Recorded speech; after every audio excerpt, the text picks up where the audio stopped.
नमस्कार दोस्तों, आप सभी का स्वागत है हमारे YouTube चैनल इंग्लिश विजार्ड में। मेरा नाम है आदित्य धनराज। दोस्तों, इस सेक्शन में हम लोग डिस्कस करेंगे कुछ मल्टीपल चॉइस क्वेश्चंस जो कि बेस्ड हैं एडजेक्टिव्स पर। वीडियो के अंत में कमेंट करके ये जरूर बताएं कि आपने कितना नया सीखा। बहुत ही इंपॉर्टेंट क्वेश्चंस हैं। चलिए हम लोग स्टार्ट करते हैं। तो हमारा जो पहला क्वेश्चन दिया गया है, फर्स्ट क्वेश्चन है, which of the following adjective means incapable of being understood. आपके चार ऑप्शंस दिए गए हैं। उन चार ऑप्शंस में इसका मतलब बताना है incapable of being understood. Options हैं कॉम्प्रहेंसिबल, इनकॉम्प्रहेंसिबल, अनकॉम्प्रहेंसिबल और डिसकॉम्प्रहेंसिबल। जैसे कॉम्प्रहेंसिबल जो होता है, जैसे कॉम्प्रहेंशन होता है, पैसेज हम लोग पढ़ते हैं। कॉम्प्रहेंशन का मतलब होता है कि एक ऐसी चीज़ जिसको हम पढ़ के समझ सकें। लेकिन इसमें पूछा गया है इनकैपेबल ऑफ बीइंग अंडरस्टूड, जिसको हम समझ ना सकें। तो कॉम्प्रहेंसिबल का उल्टा होगा, अपोजिट होगा। तो इनमें से कौन सा प्रीफिक्स यूज़ करेंगे हम कॉम्प्रहेंसिबल का अपोजिट बनाने के लिए? तो कॉम्प्रहेंसिबल का अपोजिट जो होता है वो इनकॉम्प्रहेंसिबल होता है। इसमें अन और डिस प्रीफिक्स का यूज़ नहीं किया जाता। ओके, चलिए अब हम लोग आगे बढ़ते हैं। क्वेश्चन नंबर सेकेंड पे पहुंचते हैं। सेकेंड क्वेश्चन जो दिया गया है उसमें आपसे पूछा है identify the adjective in the sentence. आपको एडजेक्टिव आइडेंटिफाई करना है इस सेंटेंस में। सेंटेंस आपका यहाँ से स्टार्ट है। हर perseverance in the face of adversity was truly inspiring. ये सेंटेंस आप देख रहे हैं, हर परजेवरेंस। यहाँ परजेवरेंस एक नाउन है क्योंकि इसमें एएनसी सफिक्स लगा हुआ है। इन the face of adversity, adversity यहाँ पर देखिए ये भी एक तरह का नाउन है। वॉज ट्रूली, ट्रूली जो है आपका एडवर्ब है और इंस्पायरिंग यहाँ पर आपका एडजेक्टिव है। इंस्पायरिंग आईएनजी वाले फॉर्म में दिया गया। जब कोई भी आईएनजी वाला फॉर्म एडजेक्टिव होता है वो प्रेजेंट पार्टिसिपल होता है, तो इसका आंसर होगा आपका इंस्पायरिंग। और वैसे भी जो ट्रूली शब्द है वो एडवर्ब है जो कि एडजेक्टिव को क्वालिफाई कर रहा है। समझ पा रहे हैं इस सेंटेंस में? चलिए अब आगे बढ़ते हैं क्वेश्चन नंबर थर्ड की ओर। क्वेश्चन नंबर थर्ड में क्या कह रहा है? Which adjective describes something that is extremely small और टाइनी। तो इसमें से कौन सा एक ऐसा एडजेक्टिव है जो ये दर्शाता है कि बहुत ही, जो एक्सट्रीमली स्मॉल है, जो बहुत छोटा है, और टाइनी है। तो बहुत छोटा है, बहुत आकार में, जैसे चींटी हो गई। तो ऐसे आकार वाले चीज़ों को हम क्या कहते हैं? माइक्रोस्कोपिक, मिनिस्क्यूल, मैसिव और मोनूमेंटल। देखिए मैसिव का मतलब तो बहुत बड़ा होता है, बहुत विशाल होता है। मोनूमेंटल का मतलब आप जानते हैं मोनूमेंट से संबंधित है, कुछ यादगार चीज़ें हो सकती हैं यहाँ पर। और माइक्रोस्कोपिक का मतलब होता है, ये भी होता तो सूक्ष्म है लेकिन हम इसको आंखों से नहीं देख सकते, हमें माइक्रोस्कोप की जरूरत पड़ती है, बहुत छोटे छोटे बैक्टीरिया जो होते हैं। लेकिन इसमें उसने ये नहीं पूछा है, तो आंसर आपका होगा बी वाला। उसने पूछा बहुत स्मॉल हो और टाइनी हो, हम उसको देख सकते हैं लेकिन माइक्रोस्कोप की जब जरूरत पड़ेगी तब हम माइक्रोस्कोपिक का यूज़ करेंगे। तो इसका आंसर आपका होगा बी वाला। चलिए अब हम लोग आगे बढ़ते हैं क्वेश्चन नंबर फोर्थ की ओर। क्वेश्चन नंबर फोर्थ में दिया गया है choose the correct adjective to complete the sentence. आपको एक सेंटेंस है जो कि यहां से स्टार्ट हुआ है, द डिटेक्टिव्स, ये फिल इन द ब्लैंक्स करना है आपको। द डिटेक्टिव्स स्पेस दिया गया, skills help solve the complex cases. तो आप लोग जानते होंगे डिटेक्टिव्स, जैसे कि कोई पुलिस डिपार्टमेंट है, उस पुलिस डिपार्टमेंट में फॉरेंसिक डिपार्टमेंट के लोग होते हैं, उनमें ऑफिसर्स जो होते हैं वो डिटेक्टिव जो छानबीन करते हैं किसी भी केस की, तो उसकी किस तरह की स्किल्स ने हेल्प की एक कॉम्प्लेक्स केस को सॉल्व करने में। कॉम्प्लेक्स माने जटिल या कठिन केस को। आप सोचो कि जो कोई ऑफिसर है वो किस तरह की स्किल रखेगा तब ये सॉल्व कर सकता है केस, तो उसकी स्किल कैसी है। और स्किल्स जो है यहाँ पर वो नाउन है, नाउन की विशेषता बताता है एडजेक्टिव। तो अब सबसे पहले इसमें देखो कि जो सी वाला ऑप्शन दिया गया है इसको काट दीजिए, क्योंकि सी जो ऑप्शन है वो ऑब्जर्वेशन है, ये नाउन है। और ऑब्जर्विंग भी एडजेक्टिव है, ऑब्जर्वेशनल है और ऑब्जर्व्ड। अब देखा जाए तो एडजेक्टिव ये प्रेजेंट पार्टिसिपल है और ये डी वाला पास्ट पार्टिसिपल है, और ऑब्जर्वेशनल में भी ये भी एक तरह का एडजेक्टिव। लेकिन ऑब्जर्विंग और ऑब्जर्व्ड अगर करोगे तो ऑब्जर्व मतलब जिसको ऑब्जर्व किया जा चुका है, ऑब्जर्विंग जिसको ऑब्जर्व किया जा रहा है।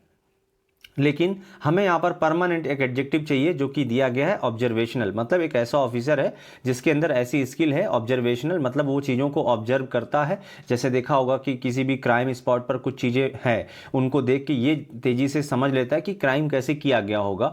ऐसी चीज़ें, जो ऐसी स्किल होती है हमारे अंदर, जो हम चीज़ों को बहुत जल्दी ऑब्जर्व कर लेते हैं, तो वो ऑब्जर्वेशनल, विजिलेंट या वॉचफुल होता है वो, है ना।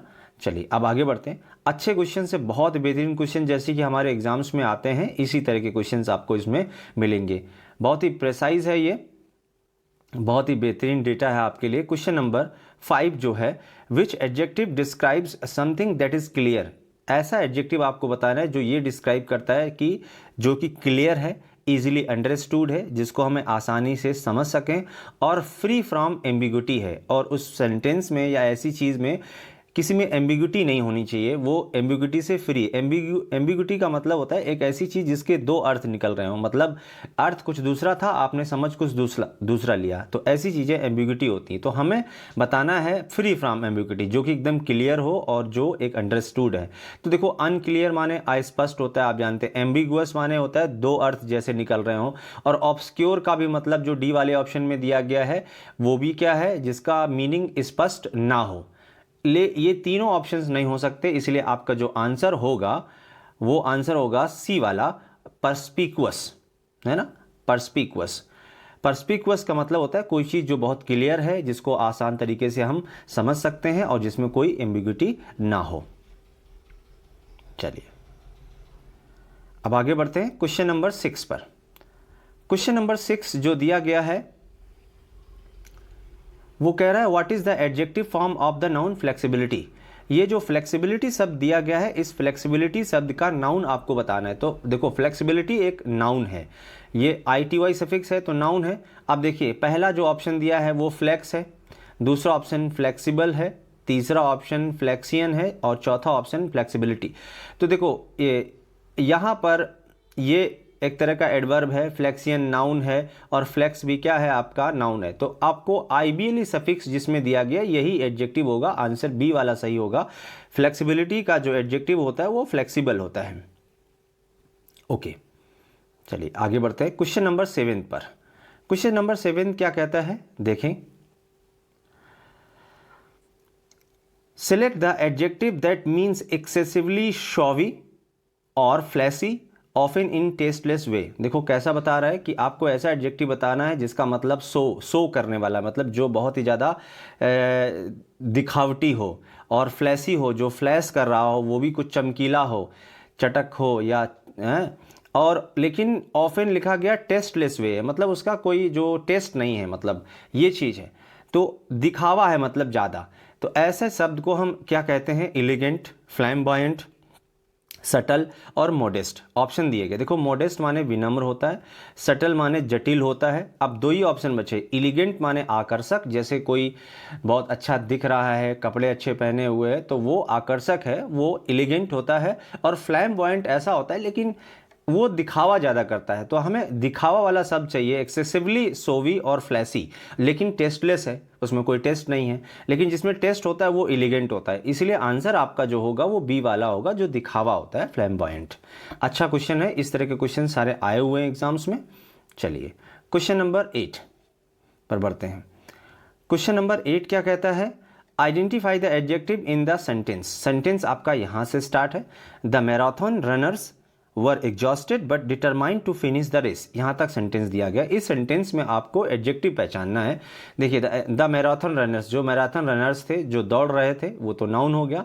वर कैसे थे, एग्जॉस्टेड है, एग्जॉस्टेड माने होगा थक गए थे पूरी तरीके से, पूरी एनर्जी उनकी खत्म हो गई थी। लेकिन determined to finish the race, फिर भी उन्होंने रेस को क्या खत्म किया, उनके अंदर इरादा रहा। तो यहाँ पर आंसर जो होगा वो एग्जॉस्टेड है, मतलब जो विशेषता बताते हैं वही तो एडजेक्टिव है। तो किसकी विशेषता बता रहे हैं, जो मैराथन रनर्स के हैं, है ना। तो आंसर कौन सा हो गया आपका, सी, एग्जॉस्टेड। ये पास्ट पार्टिसिपल का एडजेक्टिव है। चलिए अब क्वेश्चन नंबर 9 पे पहुंचते हैं। क्वेश्चन नंबर 9 क्या कहता है, which adjective means having an extreme and unreasonable fear of heights. Having an extreme मतलब बहुत ही ज़्यादा, an unreasonable fear of heights. Fear of heights का मतलब है जो ऊंचाई से डर लगता है। आप जानते हैं डर के जो शब्द हुआ करते हैं वो फोबी या फोबिया या फोबिक होते हैं, तो बिल्कुल आसान सा शब्द है, इसमें आंसर सिंपल सा है एकदम, बी वाला होगा एक्रोफोबिक। यहाँ एक्रोफोबिया का मतलब होता है जब ऊंचाई से कोई व्यक्ति डरता है उसको एक्रोफोबिया होता है, और उस आदमी को, उस पर्सन को एक्रोफोबिक कहा जाता है। बाकी फियरलेस, डेयरिंग और फियरफुल आंसर नहीं होंगे क्योंकि सिंपल सा क्वेश्चन है, दिख रहा है एकदम। और इस सेक्शन का लास्ट क्वेश्चन है 10। अब इस वाले क्वेश्चंस में देखिए कह रहा है select the correct adjective to complete the sentence. Sentence यहाँ से स्टार्ट है, the movie was so, space दिया गया, that I fell asleep. Movie कैसी थी कि मैं सो गया। आप सोचो कि मूवी जो है मतलब सोने का मतलब है कि मुझे नींद आने लगी। देखो आप क्लास में हो या किसी भी जगह पर हो, कोई भी चीज़ जब इंटरेस्टिंग नहीं होती है तब हमें बोरिंग लगती है या उसमें हमारा मन नहीं लगता, तो बिल्कुल सिंपल सा वर्ड है, आंसर क्या होगा आपका, बोरिंग होगी। The movie was so boring that I fell asleep. Exciting होती तो देखते, फनी होती तो मज़ा आता, और एक्शन पैक्ड होता, थोड़ा सा एक्शन थ्रिलर होता तो भी हम उस चीज़ को ध्यान से देखते, इसलिए आंसर सिंपल से आपका बी वाला होगा, बोरिंग। दोस्तों ये बहुत ही इंपॉर्टेंट क्वेश्चन थे आपके एडजेक्टिव्स के। हमारे एग्जाम्स में इसी तरह के क्वेश्चंस आजकल आ रहे हैं। वीडियो कैसा लगा आप ये कमेंट करके बताइए, वीडियो को लाइक भी करिए। मिलते हैं अगले सेशन में।